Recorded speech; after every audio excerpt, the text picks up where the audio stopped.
I knew a young lady that couldn't have a child.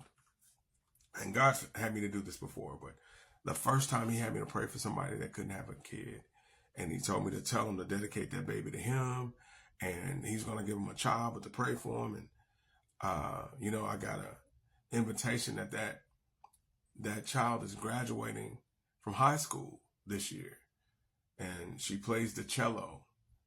And it's amazing that being the vessel that God wants to use and sacrificing my own personal feelings. Like, I'm putting my name on the line in a sense of what I say I believe. If I tell somebody, hey, God told me to pray for you because I hear you say you can't get pregnant, you can't have a baby, you and your husband, and God told me to pray for you. And for that person to say, okay, do it. And then I'm like, okay, now I got to do it. Okay, God, you got to show up, right? Like, I had to not only put the faith that I have in God out there, but I had to step out on faith myself and know that God told me to do it, and then understand that he will do it.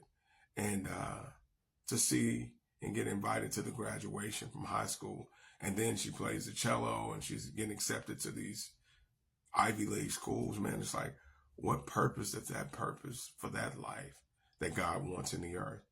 But what if I wasn't willing and obedient? What if I didn't sacrifice my own fear of being afraid to pray and being embarrassed, but just standing on kingdom business? I want to encourage you to understand that you're going to have to sacrifice for the sacrifice made for you.